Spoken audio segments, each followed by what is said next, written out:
우리가 이식을 해주면 그 대가로 뭘 받을 수 있죠? 뭐라고? 그럼요? 우리한테 공짜로 간 받아가려고 그랬어요? 이건 대가를 바라고 하는 일이 아니야. 너희 아버지의 생명이 아이고, 진짜 감동적이네. 우리가 원하는 건 단 하나예요. 아버지의 유언장이요. 지금 뭐라고 했니? 아버지가 모든 재산을 우리한테 남기는 유언장이요. 그리고 당신은 상속 포기각서를 써야 해요. 너희는 정말 아버지가 죽음을 앞두고 있는데 재산만 생각해? 현실적으로 생각해봐요. 우리가 외간을 기증해야 하는데 그분은 우리한테 아무것도 해준 게 없어요. 오히려 집에서 쫓아냈죠. 너희 아버지에게 직접 말해. 아버지, 우리가 생각해봤는데요. 간 이식을 해드릴 수 있어요. 하지만 한 가지 조건이 있습니다. 조건. 네. 아버지의 모든 재산을 우리 형제에게 남기는 유언장을 작성해 주셔야 해요. 그리고 심 여사님은 상속권을 포기하는 각서를 써야 합니다. 사연을 듣고 난 후 각자의 의견을 댓글로 남겨주시기 바랍니다. 사소한 댓글이라도 사연자분에게 큰 힘이 될 수 있습니다. 각색될 수 있고 사연자분의 입장에서 구성될 수 있습니다. 심숙희는 전라남도의 작은 어촌 마을에서 태어났습니다. 그녀는 어부였던 아버지와 마을 초등학교 교사였던 어머니 사이에서 외동딸로 자랐습니다. 가난하지만 사랑이 넘치는 가정환경 속에서 그녀는 어릴 때부터 똑똑하고 부지런한 아이였습니다. 아침 일찍 일어나 어머니의 밥상 차리는 일을 돕고 학교에서 돌아오면 바닷가에서 아버지의 그물망을 정리하는 일을 즐겁게 도왔습니다. 그녀의 유년기는 바다를 배경으로 펼쳐졌습니다. 파도 소리를 자장가 삼아 잠들고 갈매기 울음소리에 아침을 맞는 생활이었습니다. 수키야, 너는 커서 이 마을을 벗어나 큰 세상으로 나가야 한다. 아버지는 밤하늘의 별을 가리키며 자주 이렇게 말씀하셨습니다. 가난한 어부의 딸이었지만 그녀의 꿈은 컸습니다. 마을 도서관에서 빌려온 책들을 통해 그녀는 서울이라는 거대한 도시와 그 너머의 세상을 상상했습니다. 중학교 시절 그녀는 불의의 사고로 아버지를 잃었습니다. 풍랑이 심한 날씨에도 생계를 위해 바다에 나갔던 아버지의 배가 돌아오지 않았던 것입니다. 14살의 나이에 가장이 된 심숙희는 학업과 아르바이트를 병행하며 어머니를 도왔습니다. 주말에는 인근 관광지에서 기념품을 팔았고 평일 방과 후에는 식당에서 설거지를 했습니다. 엄마, 내가 꼭 성공해서 편하게 해드릴게요. 그녀의 약속은 결코 빈말이 아니었습니다. 고등학교에서 전교 1등을 놓치지 않았고 마침내 서울의 명문대학교에 장학금을 받고 입학했습니다. 대학 생활은 그녀에게 새로운 세계를 열어주었습니다. 국제무역학을 전공하며 영어와 중국어를 마스터했고 대학 3학년 때는 교환학생으로 1년간 미국에서 공부하는 기회도 얻었습니다. 졸업 후 그녀는 국내 유명 무역회사에 입사했습니다. 성실함과 뛰어난 언어 능력으로 빠르게 승진했고 35세 이미 해외 영업부 팀장이 되었습니다. 그녀의 성공은 어머니에게 더 나은 삶을 제공했습니다. 서울에 좋은 아파트를 마련해 어머니를 모셨고 오랫동안 꿈꿔왔던 세계 여행을 함께 떠나기도 했습니다. 그러나 40살 무렵 그녀는 큰 시련을 맞았습니다. 사랑했던 어머니가 갑작스러운 뇌출혈로 세상을 떠난 것입니다. 동시에 첫 번째 결혼 생활도 실패로 끝났습니다. 남편의 배신을 알게 된 후 그녀는 다시는 누구도 믿지 않겠다고 다짐했습니다. 그녀의 마음엔 어린 시절 바다에서 배웠던 강인함이 있었습니다. 파도가 치면 맞서지 말고 잠시 몸을 낮추었다가 다시 일어나 앞으로 나아가는 법을 알았습니다. 인생은 바다와 같아 때로는 잔잔하고 때로는 격렬하지 하지만 결국엔 모두 지나가는 거야. 어머니의 이 말씀을 가슴에 새기며 심숙희 여사는 홀로 인생의 파도를 헤쳐나갔습니다. 그녀의 강인한 의지와 따뜻한 마음은 어린 시절 바닷가 마을에서 형성된 것이었고, 이것이 그녀의 인생을 지탱하는 큰 힘이 되었습니다. 그녀는 40살 때 첫 번째 결혼 생활 5년 차에서 끝맺음을 해야 했습니다. 한창 경력이 꽃피던 국제무역회사의 해외 영업부 팀장으로 일하며 바쁜 나날을 보내던 그녀는 남편의 배신을 전혀 예상하지 못했습니다. 그녀가 출장으로 집을 비운 사이 남편은 회사 근처 오피스텔에서 젊은 여성과 꾸준히 불륜을 저질러 왔습니다. 그것도 단순한 한 번의 실수가 아닌 계획적이고 지속적인 배신이었습니다. 그녀가 일본과 중국을 오가며 회사의 해외 사업을 확장시키느라 온 힘을 쏟고 있을 때 그녀의 남편은 그녀의 희생을 무시한 채 다른 여자와 시간을 보내고 있었던 것입니다. 심수키 여사는 우연히 남편의 신용카드 내역을 보게 되었습니다.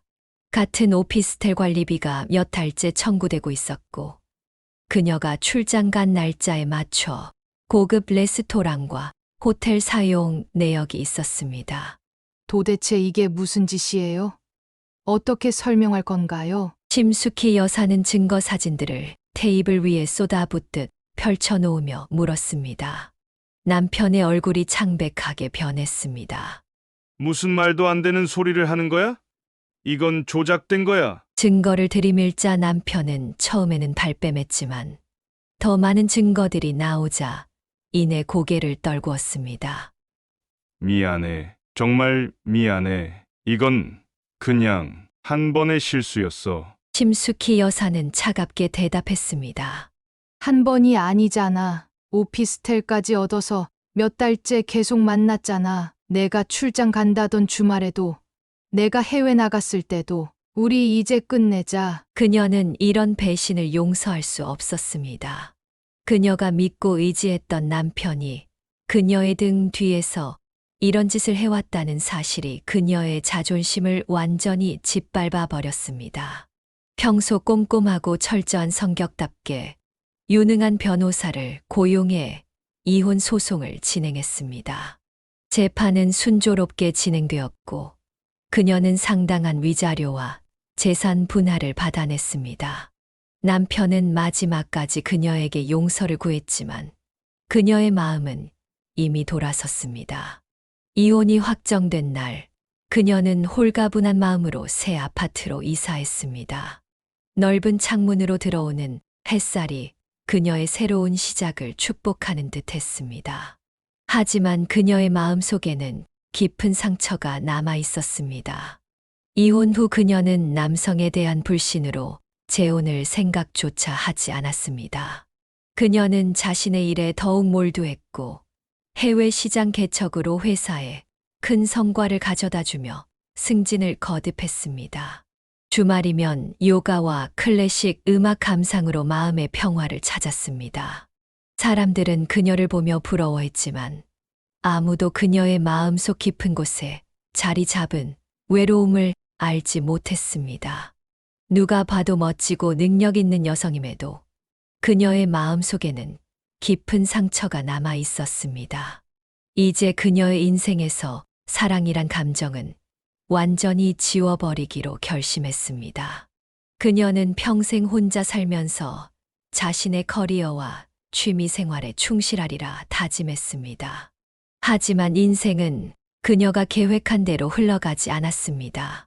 50살이 되던 해, 그녀의 인생에 예상치 못한 변화가 찾아왔습니다. 그리고 그 변화는 그녀가 절대로 기대하지 않았던 방향으로 그녀를 이끌어갔습니다. 이혼 후 심수키 여사는 철저하게 자신만의 세계를 구축했습니다. 그녀는 10년 동안 남성과의 만남을 완전히 차단한 채 오직 직장과 집만 오가는 단조로운 생활을 이어갔습니다. 회사에서는 냉철한 판단력과 뛰어난 협상 능력으로 해외 영업부의 에이스로 자리매김했지만 퇴근 후에 그녀는 철저히 외부와 단절된 삶을 살았습니다. 동료들의 친절한 권유에도 그녀는 미소로 거절하곤 했습니다. 그녀의 개인 일정은 대부분 홀로 보내는 시간이었습니다. 예전에 즐기던 등산과 낚시 대신 그녀는 요가와 클래식 음악 감상에 빠져들었습니다. 특히 바흐의 첼로 모음곡을 들으며 와인 한 잔을 즐기는 저녁 시간은 그녀에게 작은 사치였습니다. 그녀는 이런 고독한 삶에 완전히 적응했고 더 이상의 변화를 기대하지도 원하지도 않았습니다. 그러던 어느 날 회사의 해외 거래처 접대를 위한 문화 프로그램을 찾던 그녀는 우연히 지역 문화센터의 와인 테이스팅 강좌를 알게 되었습니다. 와인에 대한 기본적인 지식만 있던 그녀는 업무에 도움이 될 것이라는 생각으로 강좌에 등록했습니다. 첫 강의에서 그녀는 강사의 깊은 지식과 우아한 말투에 감탄했습니다. 그는 박정훈 교수로 은퇴 전 유명 대학의 식품영양학과 교수였으며 와인 연구로 국제적 명성을 얻은 인물이었습니다. 그의 나이는 60이 넘었지만 여전히 지적 매력과 품위를 잃지 않은 모습이 인상적이었습니다. 강의가 끝나고 그가 질문을 받을 때 그녀는 용기를 내어 손을 들었습니다.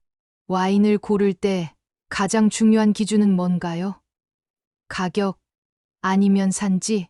흥미로운 질문이네요. 사실 가장 중요한 건 당신의 취향입니다.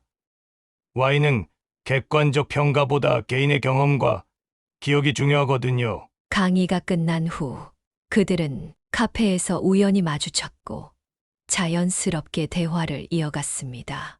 그렇게 시작된 대화는 와인에서 음악, 철학, 그리고 각자의 인생 이야기로 흘러갔습니다. 그는 5년 전 아내를 암으로 잃었고 두 아들을 키우며 대학에서 학생들을 가르쳤다고 했습니다. 그렇게 매주 화요일 저녁 그들은 와인 강좌 후 함께 저녁을 먹는 루틴을 만들었습니다. 처음에는 순전히 친구로서의 만남이었지만 서서히 그 이상의 감정이 싹트기 시작했습니다.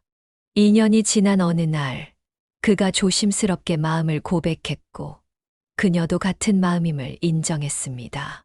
52살에 다시 시작된 사랑은 그녀에게 새로운 활력을 불어넣었습니다. 그들은 서로의 집을 오가며 데이트를 즐겼고 6개월 후 그는 그녀에게 프로포즈했습니다. 우리 함께 살면 어떨까? 내 인생에 남은 시간을 너와 함께하고 싶어. 그녀는 망설임 없이 수락했지만 결혼 준비 과정에서 예상치 못한 문제가 생겼습니다. 바로 그의 두 아들이었습니다. 그들은 아버지의 재혼을 달가워하지 않았고 특히 심숙희 여사에 대해 선입견을 갖고 있었습니다. 그럼에도 불구하고 그들은 결혼을 밀어붙였고 작은 결혼식을 올린 후 그의 집에서 함께 살기 시작했습니다.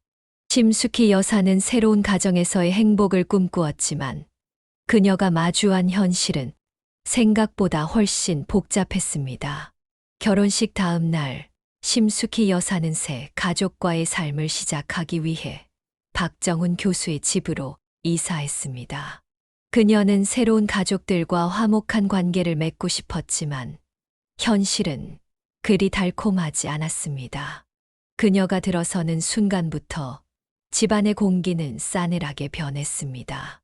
남편의 두 아들 강호와 강사는 그녀를 보는 순간 얼굴을 찌푸렸습니다. 큰아들 강호는 성공한 IT 스타트업 CEO였고 작은 아들 강사는 유명 종합병원 전문의였습니다. 그들은 겉으로 보기에 성공한 인물들이었지만 아버지의 재혼에 대한 태도는 놀라울 정도로 유치했습니다. 아버지, 정말 이렇게 진행하실 거예요? 고작 2년 만난 여자랑 결혼하시겠다고요? 강호는 결혼식 전에도 여러 차례 반대 의사를 표했습니다. 그는 심숙희 여사를 향해 노골적인 의심의 눈초리를 보냈습니다. 우리 아버지가 평생 모으신 재산이 얼마인지 아세요? 당신이 왜 접근했는지 뻔히 보이니까요. 심숙희 여사는 이런 오해를 풀기 위해 여러 차례 대화를 시도했지만 번번이 무시당했습니다. 남편은 아들들을 설득하려 했지만 그들은 완고했습니다. 아이들이 조금 어려워하는 것 같아. 시간이 지나면 나아질 거야. 박정훈 교수의 낙관적인 말과 달리 상황은 나아지지 않았습니다. 오히려 그녀가 집에 들어온 후 두 아들의 태도는 더욱 노골적으로 변했습니다. 첫 주부터 그들은 그녀의 존재를 완벽하게 무시했습니다. 아침 식사 자리에서 마주쳐도 인사는커녕 눈길조차 주지 않았습니다. 그녀가 말을 걸면 대답 대신 한숨을 내쉬거나 자리를 피했습니다. 어느 날 강산이 지저분한 옷가지를 거실 소파에 던지며 말했습니다. 이거 내일까지 깨끗하게 세탁해놔요. 병원 가기 전에 필요하니까. 뭐라고? 내가 내 아녀야? 심숙희 여사가 당황해서 물었지만 강사는 이미 자기 방으로 들어가 버렸습니다. 그녀는 화가 났지만 가족 화합을 위해 참고 옷을 세탁했습니다. 이런 일은 일상이 되었습니다. 강호와 강사는 그녀에게 빨래, 청소, 식사 준비를 마치 당연한 듯 요구했고 그것도 가장 무례한 방식으로였습니다. 심지어 그들은 심숙희 여사가 만든 음식에 대해서는 늘 불평을 늘어놓았습니다. 이게 뭐야? 어머니가 만들던 요리랑은 비교도 안 되네. 맛이 너무 밍밍한데. 이런 모욕적인 발언들을 들을 때마다 그녀는 남편에게 도움을 청했습니다. 여보, 아이들이 나를 너무 무시해. 이렇게는 못 살겠어. 박정훈 교수는 그때마다 아들들을 불러 이야기했지만 그의 말은 효과가 없었습니다. 아들들은 아버지 앞에서만 잠시 얌전해질 뿐 그가 자리를 비우면 다시 원래대로 돌아왔습니다. 강호의 말은 그저 형식적인 사과였고 강사는 겨우 고개만 끄덕였습니다. 그들의 눈빛에는 여전히 적대감이 가득했습니다. 심숙희 여사는 집에서의 생활이 감옥 같다고 느꼈습니다. 그녀는 직장에서는 존경받는 팀장이었지만 집에서는 하녀 취급을 받았습니다. 그녀는 이런 상황을 참고 견디면서 언젠가는 아들들의 마음이 열리기를 기다렸습니다. 시간이 해결해 줄 거야. 그들도 언젠가는 내 진심을 알아볼 테니까. 그녀는 스스로를 위로하며 하루하루를 버텼지만 상황은 점점 더 악화되어 갔고 그녀는 이 집에서의 삶이 얼마나 더 견딜 수 있을지 의문이 들기 시작했습니다. 재혼 생활 3개월째 접어든 어느 토요일 오후 심숙희 여사는 남편과 함께 저녁 식사 약속이 있어 일찍 귀가했습니다. 집에 도착했을 때 현관에 낯선 구두가 놓여 있었지만 아들들이 친구를 데려왔나 보다 생각했습니다. 그녀는 조용히 집 안으로 들어와 방으로 향했습니다. 2층 계단을 오르던 중 그녀는 서재에서 들려오는 강호와 강산의 대화 소리를 들었습니다. 평소라면 그냥 지나쳤겠지만 자신의 이름이 언급되는 것 같아 그녀는 발걸음을 멈추었습니다. 형, 솔직히 아버지가 저 아줌마랑 결혼한 거 이해 안 돼. 저렇게 늙어 빠진 여자를 왜 데려왔는지. 강산의 목소리였습니다. 심숙희 여사는 가슴이 철렁 내려앉는 느낌이었지만 계속 귀를 기울였습니다. 내 말이 아버지가 외로우셨나 봐. 사별하시고 혼자 계시던 게 힘드셨던 거지. 그래도 저런 여자랑? 아니, 진짜 이해 안 가. 아버지 수준이 그렇게 낮았나? 두 형제는 킬킬거리며 웃었습니다. 심숙희 여사는 숨을 죽이고 더 가까이 다가갔습니다. 야, 내가 생각해봤는데 그거 아냐? 그 여자가 침대에서 뭔가 특별한 재주가 있는 거. 뭐? 말도 안 돼. 아버지랑 그 아줌마가? 어우, 생각만 해도 끔찍하다. 그런데 생각해봐. 아버지가 젊은 여자도 아니고 저런 아줌마한테 빠진 이유가 뭐겠어? 그거 말고는 설명이 안 되잖아. 형, 진짜 그럴 수도 있겠다. 아버지가 요즘 왜 그렇게 싱글벙글하고 다니시는지. 두 사람은 더럽다는 듯이 웃음을 터뜨렸습니다. 심숙희 여사는 얼굴이 화끈거리는 것을 느꼈지만 그 자리를 떠날 수 없었습니다.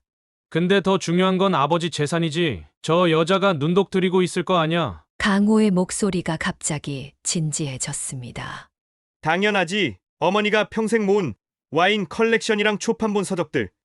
그리고 아버지 퇴직금이랑 부동산까지 우리 아버지 재산이 만만치 않은데 맞아. 저 여자 분명히 그거 노리고 접근한 거야. 우리가 절대 가만히 있으면 안 돼. 심숙희 여사는 그 말에 더욱 충격을 받았습니다. 그녀는 한 번도 남편의 재산에 관심을 둔 적이 없었습니다. 오히려 그녀 자신이 경제적으로 충분히 독립적이었습니다. 형, 우리 확실히 해둬야 해. 아버지 유산은 절대 저 여자한테 가면 안 돼. 10원 한 장도 줘선 안 된다고. 걱정 마. 내가 이미 변호사랑 상담했어. 어머니가 남긴 재산은 우리 형제에게 상속되는 게 맞대. 그리고 아버지 재산도 유언장만 잘 작성하면 돼. 아버지가 그럴 리가 있겠어?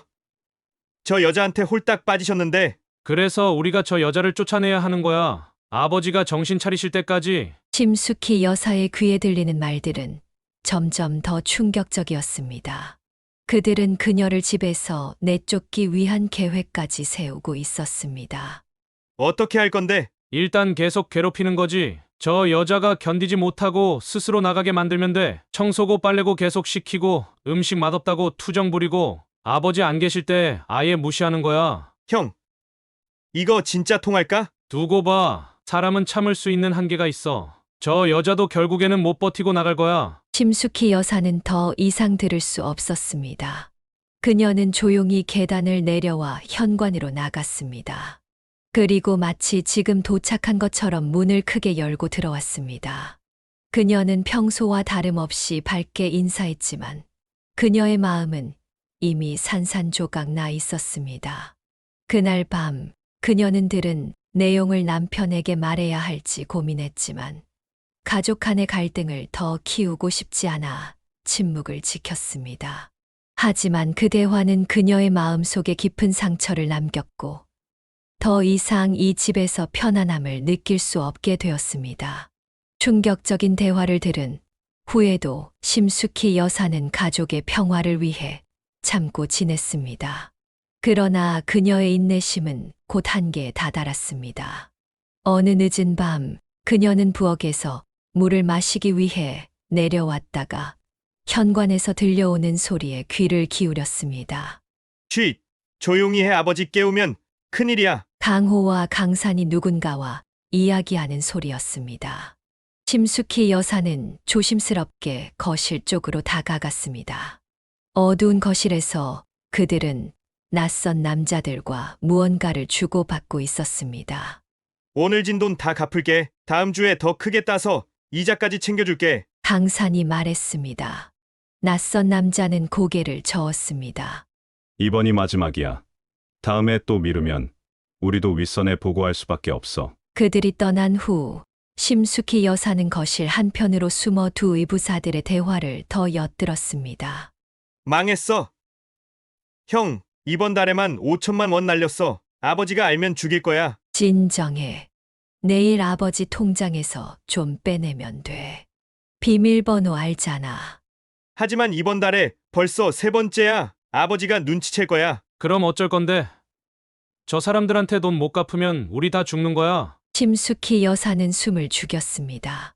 겉으로 보기에 성공한 두 아들이 사실은 심각한 도박 문제를 가지고 있다는 사실이 믿기지 않았습니다. 아버지, 카드 한도가 얼마지? 3천만 원 정도는 될 거야. 그걸로 우선 급한 불부터 꺼. 이번 주말에 강원랜드 가서 한탕 크게 해보자. 운이 좋으면 한 방에 다 갚을 수 있어. 매번 그렇게 말하지만 항상 더 큰 빚만 지게 되잖아. 진정해. 우리 아버지는 부자야. 최악의 경우에는 와인, 컬렉션이나 초판본 몇 권 빼돌리면 돼. 그 정도면 빚 다 갚고도 남을 거야. 심숙희 여사는 더 이상 참을 수 없었습니다. 그녀는 다음 날 아침 남편을 깨워 모든 사실을 털어놓았습니다. 여보, 당신 아들들이 심각한 도박 문제가 있어. 어젯밤에 들은 이야긴데 빚이 엄청나게 많은 것 같아. 뭐라고? 그런 말도 안 되는 소리를. 직접 들었어. 그들이 당신 통장과 카드로 돈을 빼내려는 계획을 세우고 있었어. 심지어 당신의 와인과 책들을 몰래 팔려고 했어. 박정훈 교수의 얼굴이 창백해졌습니다. 그는 즉시 자신의 금융앱을 확인했고 실제로 최근 몇 달간 상당한 금액이 인출된 것을 발견했습니다. 그는 분노와 실망감에 떨며 두 아들을 거실로 불렀습니다. 그들은 아버지의 표정을 보고 즉시 상황을 파악한 듯 했습니다. 아버지, 무슨 일이세요? 너희들 강원랜드에 다니고 있는 거 맞지? 두 아들은 얼굴이 하얗게 변했습니다. 무슨 말씀이세요? 거짓말 그만해. 내 통장에서 돈 빼간 것도 알아? 얼마나 도박을 했는지 다 말해. 방금 전까지 오만하던 두 아들은 갑자기 작아져 버렸습니다. 그들은 서로를 쳐다보더니 결국 모든 것을 인정했습니다. 아버지, 저희가 실수했어요. 하지만 곧 모든 돈을 갚을 수 있을 거예요. 어떻게? 더 큰 도박으로? 이제 내 앞에서 사라져. 당장 이 집에서 나가. 남편은 분노로 떨고 있었고 두 아들은 더 이상 변명할 말을 찾지 못했습니다.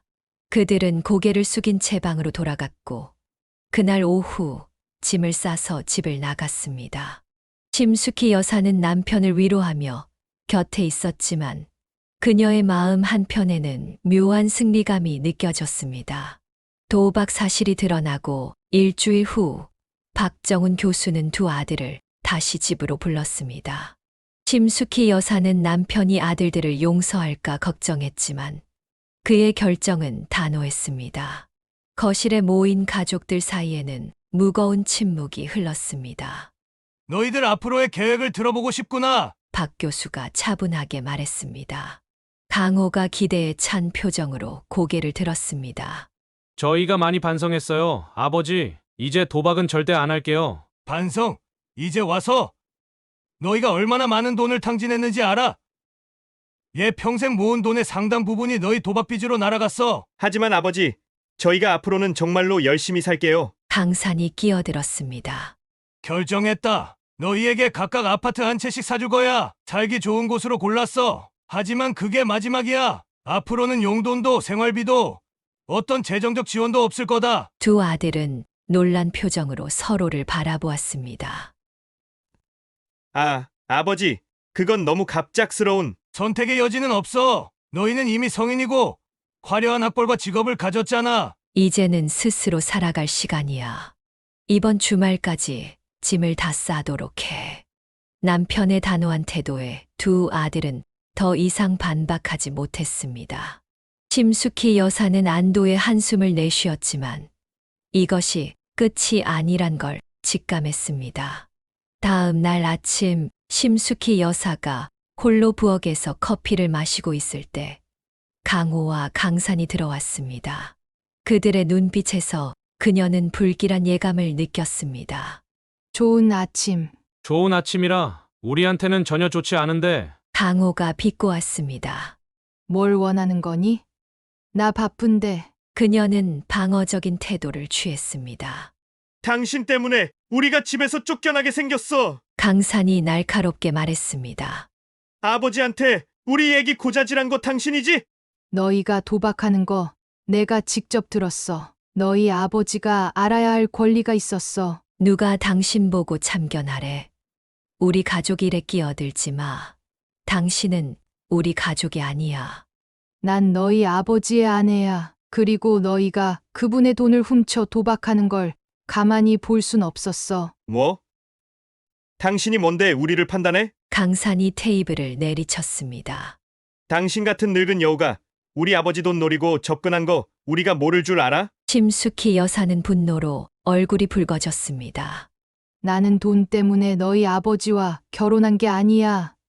나도 내 직업이 있고 내 수입이 있어. 그래? 그럼 왜 결혼했어? 어머니가 돌아가시고 외로운 노인네를 등쳐먹으려고? 이봐, 입 조심해. 내가 너희 아버지를 얼마나 사랑하는지. 역겨워. 강호가 그녀의 말을 자르며 냉소적으로 말했습니다. 당신 나이에 사랑? 웃기지 마. 우린 당신 진짜 모습을 알아. 그리고 언젠가 아버지도 알게 될 거야. 그들은 끔찍한 비속어를 쏟아내며 그녀를 모욕했고 심숙희 여사는 눈물을 참으며 그 자리를 피했습니다. 그녀는 남편에게 이 일을 말할까 고민했지만 더 큰 갈등을 원치 않아 입을 다물었습니다. 주말에 두 아들은 짐을 싸서 새 아파트로 이사했습니다. 박 교수는 약속대로 아파트 열쇠를 주고 마지막 인사를 건넸습니다. 그들이 떠난 후 집안에는 묘한 평화가 찾아왔습니다. 심숙희 여사와 박 교수는 오랜만에 평온한 시간을 보낼 수 있었습니다. 그러나 한 달도 채 지나지 않아 강호와 강산이 다시 찾아왔습니다. 그들의 얼굴에는 절박함이 역력했습니다. 아버지, 생활비가 필요해요. 강호가 머뭇거리며 말했습니다. 뭐야? 생활비가 왜 모자른 거냐? 회사가 어려워? 그게 회사에서 일시적으로 어려움이 있어서요. 스타트업이 항상 순조롭지는 않잖아요. 난 병원에서 당직 문제로 급여가 좀 깎였어요. 강산도 변명을 늘어놓았습니다. 박 교수는 그들의 말을 믿지 않았습니다. 그는 이미 지인을 통해 두 아들이 직장에 제대로 나가지 않고 있다는 소식을 들었습니다. 그들은 여전히 도박에 빠져 있었고 새 아파트를 담보로 대출까지 받은 상태였습니다. 돈 없다. 이제 너희는 스스로 살아가라. 아버지, 어떻게 이러실 수 있어요? 우리가 굶어 죽으면 좋겠어요. 직업을 가진 성인이 왜 굶어 죽어? 책임감을 배울 때가 됐다. 두 아들은 문을 쾅 닫고 나가며 심숙희 여사를 원망스러운 눈으로 노려보았습니다. 그들의 눈빛에는 이 모든 건 내 탓이다라는 메시지가 담겨 있었습니다. 이후에도 그들은 종종 찾아와 돈을 요구했지만 박 교수는 단 한 번도 흔들리지 않았습니다. 그리고 심숙희 여사를 향한 두 아들의 적대감은 날이 갈수록 깊어갔습니다. 아들들이 독립한 지 2달이 지났습니다. 집에는 평화가 찾아왔지만 심숙희 여사의 마음은 점점 무거워졌습니다. 그녀는 비록 아들들이 자신을 미워했지만 어쩐지 그들의 안위가 걱정되었습니다. 특히 밤마다 한숨을 내쉬는 남편을 보며 그녀의 마음은 더욱 복잡해졌습니다. 어느 밤 그녀는 테라스에서 홀로 와인을 마시고 있는 남편에게 다가갔습니다. 여보, 괜찮아? 요즘 자주 생각에 잠기는 것 같아. 박 교수는 깊은 한숨을 내쉬었습니다. 애들 걱정이 돼. 내가 너무 가혹했나 싶기도 하고. 아이들에게 연락해 볼까? 한 번 정도는 찾아가 보는 게 어떨까? 그래도 피는 물보다 진하다잖아. 아니, 아직은 아니야. 그 아이들이 정신 차리기 전에는 찾아가지 않을 거야. 남편은 와인 잔을 내려놓고 그녀의 손을 잡았습니다. 사실 내가 아이들을 지켜보고 있어. 뭐라고? 흥신소 고용해서 매일 보고를 받고 있지. 심숙희 여사는 놀라서 그를 바라보았습니다. 그럼 아이들 상황을 알고 있는 거야? 대충이지만 알고 있어. 강호는 회사에 간간히 나가고 있고 강사는 병원에서 파트타임으로 일하고 있어. 생활은 그럭저럭 하는 것 같아. 그럼 도박은? 남편은 고개를 숙였습니다. 아직도 하는 것 같아. 하지만 예전보다는 덜해. 돈이 없으니 큰 판에는 못 끼는 모양이야. 다음 날 아침 그녀는 출근 준비를 하다가 우연히 남편의 책상 위에 놓인 보고서를 발견했습니다. 강호와 강산, 지난주 고리대금업자와 접촉 확인 상당한 금액의 고금리 대출 의심 두 사람 모두 직장에서 불규칙한 출근 패턴 보임 강산, 병원에서 환자 약물 무단, 처방 의혹 제기됨. 그날 저녁 그녀는 남편에게 진실을 물었습니다. 보고서 봤어. 아이들 상황이 생각보다 더 심각하네. 남편은 놀란 표정을 지었다가 이내 체념한 듯 고개를 끄덕였습니다. 숨기고 싶지 않았는데 너까지 걱정하게 하고 싶지 않았어. 우리가 뭔가 해야 하지 않을까? 그대로 두면 아이들이 더 큰 문제에 빠질 수도 있어. 내가 고민 중이야. 그런데 무턱대고 돈을 주는 건 해결책이 아니야. 그건 그저 도박을 계속할 자금만 주는 거지. 심숙희 여사는 고민에 빠졌습니다. 그녀는 의부자들에게 미움받고 있었지만 그들이 완전히 망가지는 것을 보고 싶지 않았습니다. 그럼 도박 중독 치료를 받게 하는 건 어때? 전문적인 도움이 필요해 보여. 그날 밤 남편은 아들들에게 전화를 걸었지만 둘 다 받지 않았습니다. 문자도 읽지 않았고 이메일도 확인하지 않았습니다. 마치 의도적으로 연락을 피하는 것 같았습니다. 여보, 내가 한번 가볼까? 심숙희 여사가 제안했습니다. 안 돼. 너무 위험할 수 있어. 아이들이 지금 어떤 상태인지 몰라. 그리고 내가 가면 더 적대적으로 나올 수도 있어. 그 후로도 몇 주간 아들들과 연락이 닿지 않자 남편은 점점 더 근심 어린 표정으로 지냈습니다. 응신소도 최근엔 아이들 행방을 제대로 파악하지 못하고 있어. 어느 날 남편이 털어놓았습니다. 심숙희 여사는 이제 정말 걱정이 되었습니다. 그녀는 남편 몰래 자신만의 계획을 세우기 시작했습니다. 직장 동료의 남편이 탐정 일을 한다는 사실을 기억해내고 그에게 비밀리에 아들들의 행방을 찾아달라고 부탁했습니다. 심숙희 여사가 고용한 흥신소에서 아들들의 행방을 찾기 시작한 지 일주일 만에 예상치 못한 일이 벌어졌습니다. 그녀와 남편이 주말을 맞아 전원 별장에서 휴식을 취하고 있을 때 갑작스럽게 현관종이 울렸습니다. 누구지? 오늘 오기로 한 사람 있었나? 심숙희 여사가 물었습니다. 남편은 고개를 저으며 일어났습니다. 아니, 없었는데. 현관문을 열자 강호와 강산이 서 있었습니다. 그들의 모습은 2달 전과는 판이하게 달랐습니다. 항상 깔끔하게 차려입던 그들은 이제 수염이 덥수룩하게 자라고 옷은 구겨진 채였습니다. 특히 눈 밑에 드리운 다크서클이 그들의 피로와 절망을 말해주는 듯 했습니다. 무슨 일이야? 두 아들은 머뭇거리며 거실로 들어왔습니다. 심숙희 여사는 부엌으로 향하며 차라도 내오려 했지만 강호가 그녀를 불렀습니다. 아줌마도 같이 들어주세요. 가족 모두가 알아야 할 이야기예요. 그녀는 놀랐지만 자리에 앉았습니다. 강호가 먼저 입을 열었습니다. 아버지, 우리 지금 아주 큰 문제에 처해 있어요. 어떤 문제? 남편이 차분하게 물었지만 그의 눈빛은 이미 뭔가를 짐작하고 있었습니다. 우리가 아파트를 담보로 대출을 받았어요. 얼마나? 각각 3억씩이요. 남편은 잠시 말을 잃었습니다. 그가 아들들에게 사준 고급 아파트는 각각 7억 원대였습니다. 그 돈으로 뭘 했지? 남편이 무거운 목소리로 물었습니다. 강산이 고개를 숙이며 대답했습니다. 도박도 했고 비트코인 같은 가상화폐도 투자했고 해외 선물도 좀 결과는? 다 잃었어요.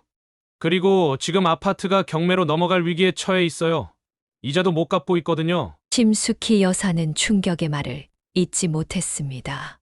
탐정이 알려준 내용보다 상황이 훨씬 심각했습니다. 그래서 우리한테 뭘 바라는 거지? 아버지, 저희 좀 도와주세요. 학술 연구 기금 명목으로라도. 제가 시장 조사를 해보니 새로운 AI 스타트업이 유망해 보여요. 거기에 투자하면. 또 투자? 넌 아직도 도박 중독에서 벗어나지 못한 거야! 아니에요. 아버지, 이건 정말 확실한 정보예요. 수익률이 300%까지 올라갈 수 있대요. 강호야, 그런 높은 수익률을 약속하는 건 대부분 사기야. 당신은 끼어들지 말라고!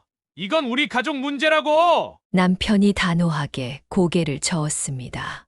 죽기는 내 아내고 이 가족의 일원이야. 그리고 내 대답은 아니오다. 돈 한 푼도 줄 수 없어. 아버지! 강산이 벌떡 일어났습니다. 우리가 길바닥에 나앉게 생겼는데 그냥 보고만 계실 거예요? 그건 너희 선택의 결과야. 너희는 성인이고 스스로 선택한 길이니 그 결과도 책임져야지. 와, 정말 멋진 아버지시네요. 강호가 비웃었습니다. 자식이 죽어가도 모른 척 하실 건가요? 죽어가다니 오버하지 마. 도박 빚 때문에 아파트 잃는 건 죽는 게 아니야. 다시 시작하면 돼. 직장도 있잖아. 강산이 쓴웃음을 지었습니다. 제가 병원에서 약물 무단 처방 의혹으로 정직 처분받은 거 알고 계세요? 형도 회사가 망해가는 중이고요. 남편은 잠시 충격을 받은 듯 했지만 곧 마음을 다잡았습니다. 그래도 내 대답은 변함없어. 돈으로 너희를 도울 수는 없어. 아버지가 낳으셨으면 책임을 져야 하는 거 아닌가요? 강호가 따졌습니다. 우리가 이 세상에 태어나길 원한 적 없어요.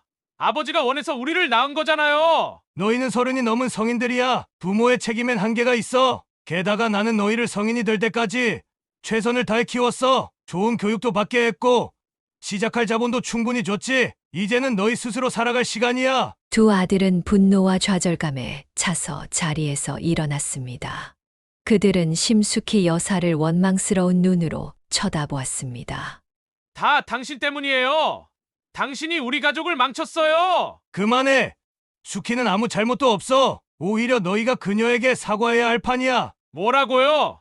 저 여우한테 사과하라고요? 당장 나가. 내 앞에서 사라져. 두 아들은 더 이상 말을 하지 않고 문을 쾅 닫고 나갔습니다. 심숙희 여사는 남편의 손을 잡았습니다. 정말 괜찮은 거야? 만약 아이들이 정말 위험에 처하면 걱정 마. 남편이 그녀의 손을 꼭 쥐었습니다. 내가 아들들을 지켜보고 있을 거야. 하지만 그들이 책임감을 배우기 전에는 돈으로 도울 수 없어. 그건 오히려 그들을 망치는 일이니까. 심숙희 여사는 남편의 결정을 존중했지만 그녀의 마음 한편에서는 불안감이 자라고 있었습니다. 그녀는 아들들이 어떤 극단적인 선택을 할지, 또 그들이 얼마나 깊은 수렁에 빠져 있는지 걱정되었습니다. 아들들의 방문 이후 한 달이 지났습니다. 심숙희 여사와 남편은 일상을 되찾으려 노력했지만 무언가 불길한 그림자가 그들 위에 드리워진 듯했습니다. 특히 남편은 최근 들어 점점 더 피곤해 보였고 식욕도 줄어들었습니다.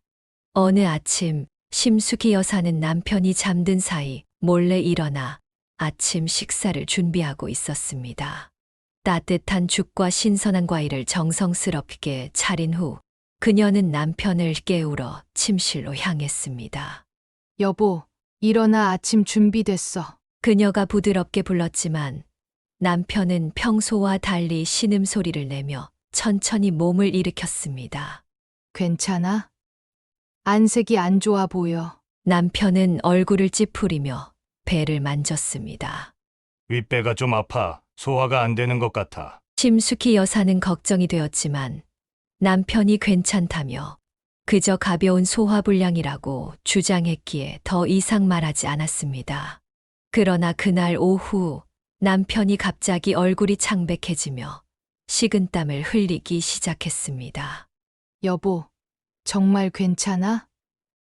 너무 안색이 안 좋아. 심숙희 여사가 다가가 남편의 이마를 짚었습니다. 열은 없었지만 남편은 고통스러운 표정을 지으며 배를 감싸 안았습니다. 아파 전보다 더 심해졌어.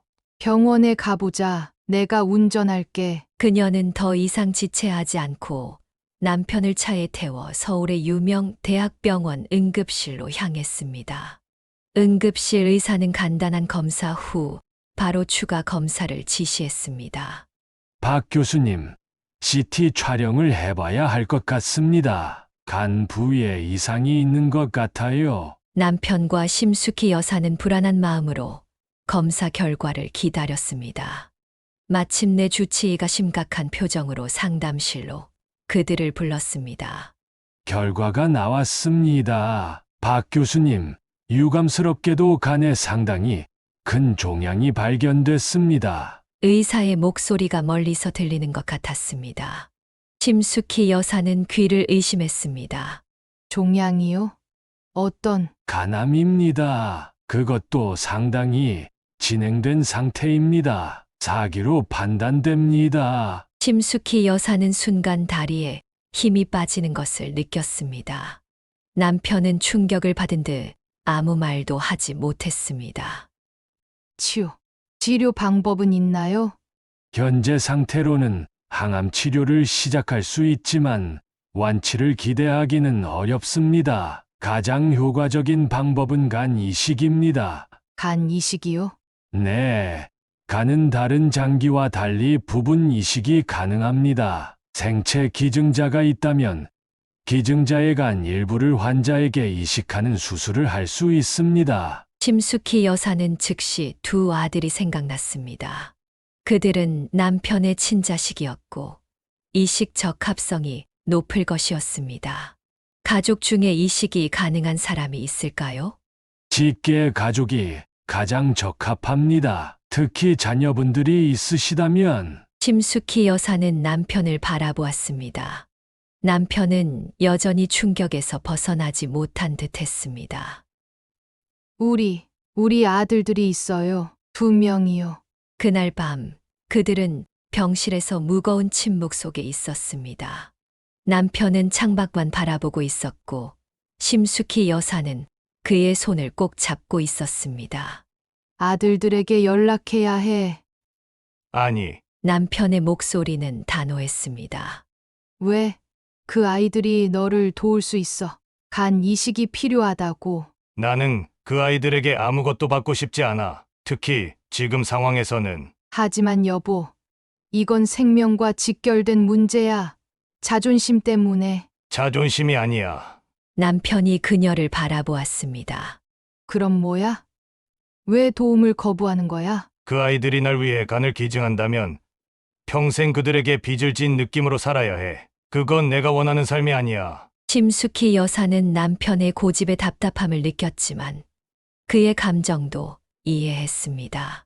그녀는 그날 밤 병원 복도에서 몰래 전화를 걸었습니다. 하지만 예상대로 두 아들은 전화를 받지 않았습니다.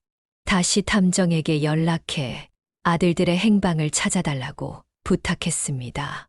3일 후 흥신소에서 연락해 왔습니다. 강호와 강사는 아직 서울에 있었고 친구의 집에 머물고 있었습니다. 심숙희 여사는 남편 몰래 아들들을 만나기로 결심했습니다. 아버지가 가난 말기예요. 간 이식이 필요해요. 그녀의 말에 두 아들은 놀란 듯 했지만 곧 냉담한 표정으로 변했습니다. 그래서요? 저희 보고 뭘 어쩌라는 거죠? 심숙희 여사는 깊은 한숨을 내쉬었습니다.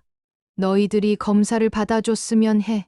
혹시 이식이 가능하다면. 심숙희 여사의 소식을 들은 강호와 강사는 다음 날 병원을 찾아왔습니다. 그녀는 남편의 병실 앞에서 그들을 맞이했습니다. 두 아들의 얼굴에는 걱정보다는 계산적인 표정이 역력했습니다. 아버지 상태가 어떤데요? 강호가 냉랭하게 물었습니다. 많이 안 좋아. 의사 말로는 간 이식만이 유일한 희망이래. 심숙희 여사는 조심스럽게 대답했습니다. 그들이 아버지의 상태를 걱정해 주기를 바라는 마음이 있었습니다. 암이 많이 진행됐다면서요? 강산이 물었습니다. 응, 사기야. 근데 다행히 다른 장기로 전이는 아직 안 됐대. 그래서 간 이식을 받으면 회복 가능성이 높다고. 강호가 비웃듯 웃었습니다. 재미있네요. 우리를 내쫓더니 이제 와서 간을 달라고? 심숙희 여사는 당혹스러웠습니다. 이건 단순한 문제가 아니야. 너희 아버지 생명이 위험해. 그래서요? 그게 우리랑 무슨 상관이죠? 강산이 차갑게 대꾸했습니다. 너희는 그분의 아들들이잖아. 어떻게 그런 말을. 강호가 그녀의 말을 자르며 병실로 향했습니다. 한번 보고 싶네요. 우리 아버지가 어떤 상태인지. 그들이 병실에 들어서자 남편은 놀란 표정으로 그들을 바라보았습니다. 창백한 얼굴로 누워있는 남편의 모습에 두 아들도 잠시 충격을 받은 듯 했습니다. 아버지, 강호가 침대 옆으로 다가갔습니다. 너희 왜 왔니? 남편이 힘없는 목소리로 물었습니다. 저 아줌마한테 들었어요. 아버지 상태. 그래. 하지만 내가 너희에게 도움을 청한 건 아니야. 남편은 여전히 자존심을 내세웠습니다. 알고 있어요. 하지만 아버지, 이런 상황에서는 가족이 함께 해야죠. 남편은 그들의 태도에 안심하는 듯 했지만 심숙희 여사는 두 아들의 눈빛에서 진정성을 느끼지 못했습니다. 의사가 들어와 남편의 상태를 점검한 후 그들은 상담실로 자리를 옮겼습니다. 의사는 간 이식의 필요성과 절차에 대해 상세히 설명했습니다. 두 분이 아드님이시라면 검사를 받아보는 게 좋을 것 같습니다. 친가족은 이식 적합성이 높거든요. 의사가 나간 후 두 아들은 갑자기 태도를 바꾸었습니다. 우리가 이식을 해주면 그 대가로 뭘 받을 수 있죠? 강호가 직설적으로 물었습니다. 뭐라고? 심숙희 여사가 놀라 되물었습니다. 그럼요? 우리한테 공짜로 간 받아가려고 그랬어요? 강산이 비웃었습니다. 이건 대가를 바라고 하는 일이 아니야. 너희 아버지의 생명이 아이고, 진짜 감동적이네. 강호가 조롱했습니다. 우리가 원하는 건 단 하나예요. 아버지의 유언장이요. 심숙희 여사는 충격의 말을 잊지 못했습니다. 지금 뭐라고 했니? 아버지가 모든 재산을 우리한테 남기는 유언장이요. 그리고 당신은 상속 포기 각서를 써야 해요. 그들의 차가운 계산에 심숙희 여사는 분노가 치밀었습니다. 너희는 정말 아버지가 죽음을 앞두고 있는데 재산만 생각해? 현실적으로 생각해봐요. 우리가 외간을 기증해야 하는데 그분은 우리한테 아무것도 해준 게 없어요. 오히려 집에서 쫓아냈죠. 강산이 냉정하게 말했습니다. 심숙희 여사는 더 이상 참을 수 없었습니다. 너희 아버지에게 직접 말해. 그들은 다시 병실로 향했습니다. 남편은 잠시 눈을 감고 있다가 그들이 들어오자 천천히 눈을 떴습니다. 아버지, 우리가 생각해봤는데요. 강호가 시작했습니다. 간 이식을 해드릴 수 있어요. 하지만 한 가지 조건이 있습니다. 조건. 남편이 힘없이 물었습니다. 네. 아버지의 모든 재산을 우리 형제에게 남기는 유언장을 작성해 주셔야 해요. 그리고 심 여사님은 상속권을 포기하는 각서를 써야 합니다. 남편의 얼굴에 분노가 스쳤습니다. 지금 내 병을 이용해 협박하는 거냐? 협박이 아니라 거래죠. 아버지, 강산이 냉정하게 말했습니다. 물러가라. 당장 내 앞에서 사라져. 남편이 갑자기 소리쳤습니다. 아버지, 진정하세요. 건강에 안 좋아요. 너희는 내 아들이 아니야. 어서 나가. 아버지, 그러지 마세요. 우리가 간을 기증할 유일한 사람들이에요. 필요 없어. 차라리 죽는 게 낫다. 남편의 단호한 태도에 두 아들은 잠시 당황했지만 곧 태도를 바꿨습니다. 좋아요. 그럼 아버지 혼자 죽어가세요. 하지만 알아두세요. 아버지 재산은 이미 심 여사 앞으로 넘어갔다고 해도 우리가 법적으로 문제 삼을 거예요. 그들이 나가자 남편은 힘이 빠진 듯 침대에 기대었습니다. 심숙희 여사는 그의 손을 잡고 위로했지만 마음속으로는 이 상황을 어떻게 해결해야 할지 막막했습니다. 병원에서의 충격적인 만남 이후 심숙희 여사는 이틀 동안 잠을 이루지 못했습니다. 그녀는 남편의 병실에 앉아 그의 창백한 얼굴을 지켜보며 온갖 생각을 했습니다. 결국 그녀는 어려운 결정을 내렸습니다. 남편의 생명이 재산보다 중요했습니다. 그녀는 남편 몰래 두 아들에게 연락했습니다. 이야기하고 싶은 게 있으니 조용히 만났으면 좋겠다. 심숙희 여사의 문자에 강호가 곧바로 답장을 보냈습니다. 어디서? 그녀는 강남의 조용한 고급 레스토랑을 제안했고 그날 저녁 두 아들을 따로 만났습니다. 강호가 먼저 도착해 있었습니다. 무슨 일로 날 부른 거죠? 강호가 차가운 눈빛으로 물었습니다. 거래하려고. 심숙희 여사는 단도직입적으로 말했습니다. 오, 재미있네요. 어떤 거래요? 너희 아버지 살리고 싶어. 그래서 내가 가진 모든 재산을 너희에게 넘겨줄게. 강호는 놀란 듯 눈을 크게 떴다가 이내 비웃었습니다. 지금 장난해요? 그냥 유언장으로 상속받을 수도 있는데 왜 우리가 간을 떼줘야 하죠? 내 아버지가 간 이식 없이는 6개월도 살기 힘들대. 그리고 내 이름으로 된 재산은 법적으로 내 아버지 죽음 후에도 너희가 받을 수 없어. 심숙희 여사는 냉정하게 사실을 전했습니다. 흥미롭네요. 그럼 어떻게 진행해요? 너희 둘 중 하나가 간 검사를 받고 적합하면 이식 수술을 해. 그날 내가 모든 재산을 너희에게 넘기는 서류에 서명할게. 강호는 잠시 생각에 잠겼습니다. 어떻게 믿을 수 있죠?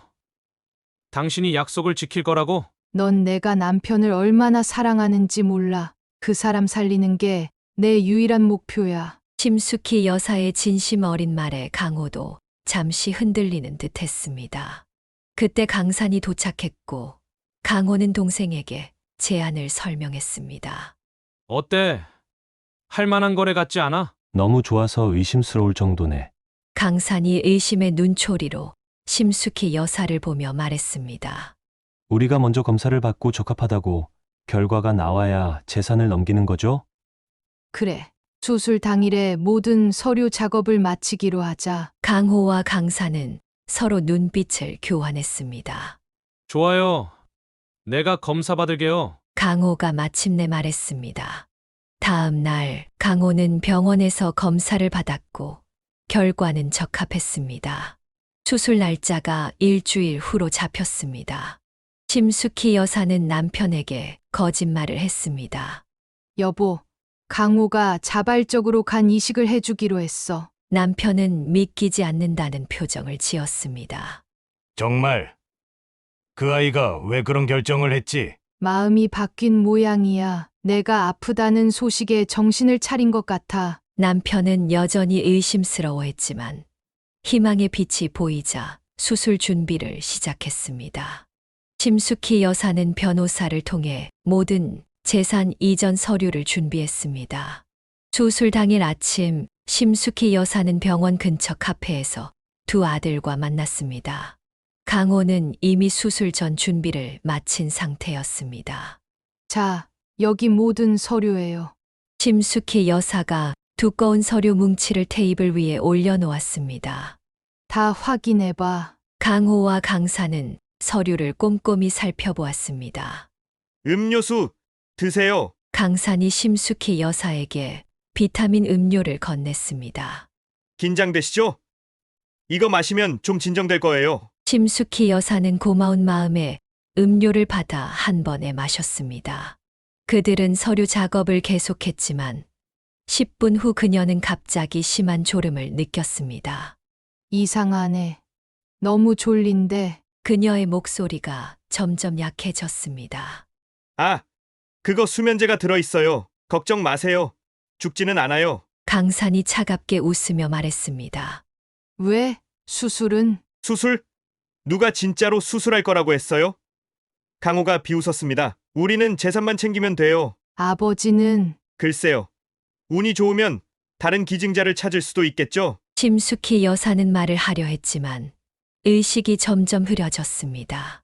마지막으로 본 것은 두 아들이 모든 서류를 가방에 넣는 모습이었습니다. 그녀가 다시 눈을 떴을 때는 이미 오후 3시였습니다. 수술 예정 시간이 2시간이나 지나 있었습니다. 그녀는 황급히 병원으로 달려갔지만 강호는 어디에도 보이지 않았습니다. 남편의 병실에 도착하자 의사와 간호사들이 혼란스러운 표정으로 서 있었습니다. 심 여사님, 어디 계셨어요? 강호 씨가 수술 직전에 사라졌어요. 심숙희 여사는 그 자리에 주저앉고 말았습니다. 그녀는 모든 것을 잃었습니다. 남편의 생명을 구할 기회와 모든 재산까지. 그리고 그날 밤 두 아들이 이미 해외로 출국했다는 소식을 들었습니다. 심숙희 여사는 병원 복도에 주저앉아 아무것도 할 수 없는 절망감에 빠졌습니다. 두 아들은 그녀의 모든 재산을 가지고 사라졌고 남편은 시간이 갈수록 상태가 악화되고 있었습니다. 그녀는 불현듯 자신이 이 모든 상황의 원인이라는 생각에 괴로웠습니다. 내가 너무 경솔했어. 그 아이들을 믿으면 안 됐는데. 병실로 돌아간 그녀는 남편에게 모든 사실을 털어놓았습니다. 남편은 처음에는 충격을 받았지만 이내 그녀의 손을 꼭 잡아주었습니다. 괜찮아. 내가 날 살리려고 한 거잖아. 심숙희 여사는 즉시 행동에 나섰습니다. 우선 자신이 간 기증자가 될 수 있는지 검사를 받았지만 적합하지 않다는 결과가 나왔습니다. 다음으로 그녀는 2명의 탐정을 고용해 아들들의 행방을 추적했고 동시에 병원 네트워크를 통해 간 기증자를 찾기 위해 노력했습니다. 한 주가 지났을 때 남편의 상태는 급격히 악화되었습니다. 의사들은 더 이상 시간이 없다고 경고했습니다. 심숙희 여사는 마지막 희망으로 병원 측에 간 이식 대기자 명단에 우선순위를 높여달라고 간청했습니다. 그러던 어느 새벽 병원에서 급한 전화가 왔습니다. 심 여사님, 지금 바로 병원으로 오셔야 합니다. 중요한 소식이 있습니다. 병원에 도착한 그녀를 의사가 긴급히 상담실로 불렀습니다. 심 여사님, 믿기 힘든 소식이 있습니다. 의사의 표정이 복잡했습니다. 태국과 말레이시아 국경 근처에서 한국인 2명이 탄 차량이 심각한 사고를 당했습니다. 강호 씨는 뇌사 상태이고 강산 씨는 현장에서 사망했습니다. 우리 아들들이요? 심숙희 여사는 충격의 말을 잊지 못했습니다. 네. 현지 병원에서 강호 씨의 생명 유지 장치를 가동 중입니다. 그의 신분증에 장기 기증 의사 표시가 있어 현지 병원에서 연락해 왔습니다. 한국 영사관이 확인 후 저희에게 알려줬습니다. 그럼 간 이식이 네, 가능합니다. 강호 씨가 뇌사 상태이지만 장기는 건강합니다. 이식을 위해 그를 긴급 이송하고 있습니다.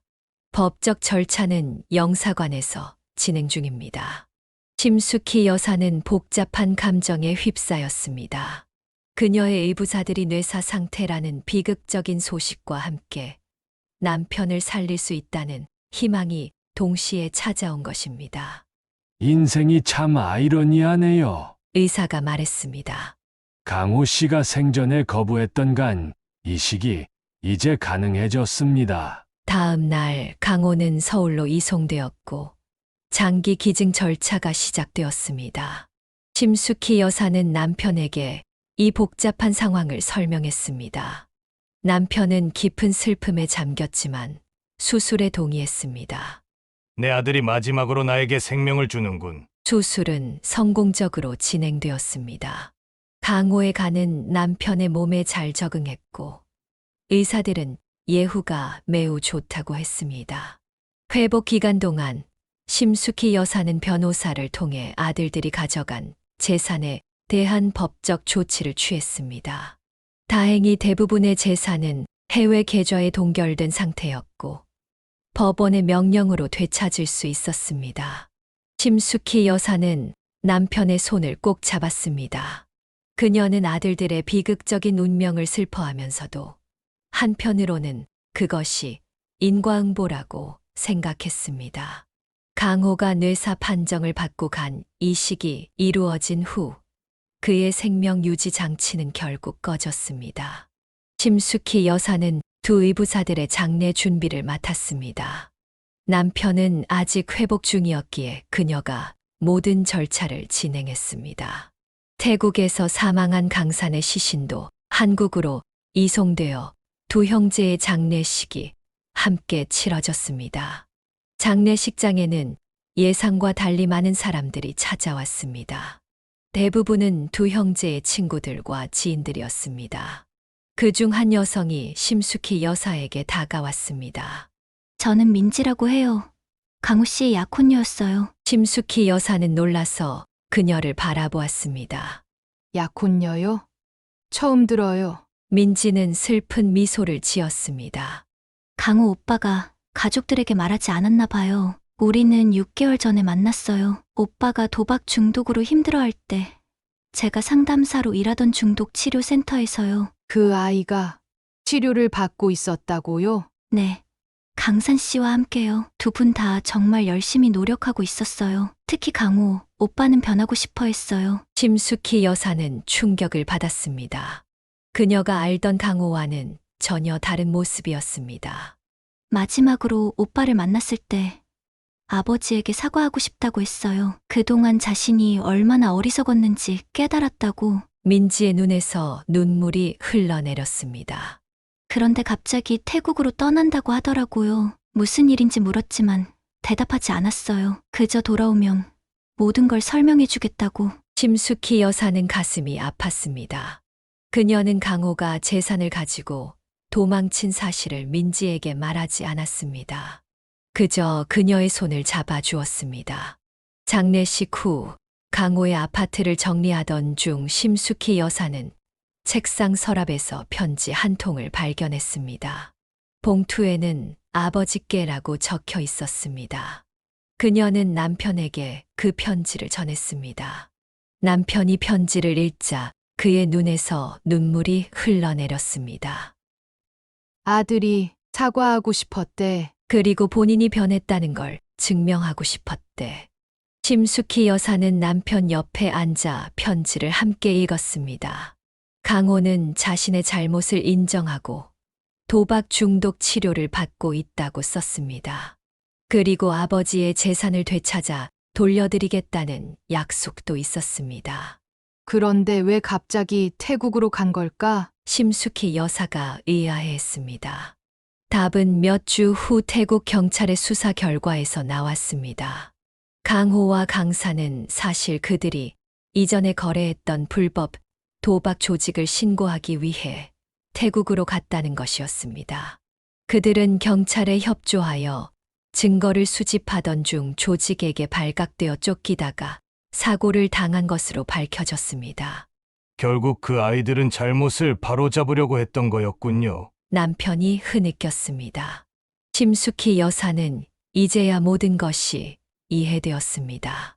그들이 자신의 재산을 가져간 것은 도박 조직에 접근하기 위한 미끼였을 수도 있었습니다. 두 형제는 진정으로 변화하려 했지만 운명이 그들을 비극적인 결말로 이끌었습니다. 회복 후 남편과 심숙희 여사는 도시 생활을 정리하고 한적한 전원주택으로 이사했습니다. 그들은 매년 두 아들의 기일에 작은 추모식을 엽니다. 강호의 간을 통해 생명을 얻은 남편은 이제 아들의 일부가 자신 안에 살아있다는 사실에 위안을 얻습니다. 그들의 전원주택 뒷뜰에는 두 그루의 어린 나무가 자라고 있습니다. 두 아들을 상징하는 나무들이 햇빛을 받으며 천천히 하지만 확실하게 자라나고 있습니다. 사연을 듣고 댓글을 남겨주시기 바랍니다. 사소한 의견일지라도 사연자분에게는 큰 힘이 됩니다. 노골적인 악성 댓글은 사연자분에게 상처가 될 수 있으니 삼가주시기 바랍니다.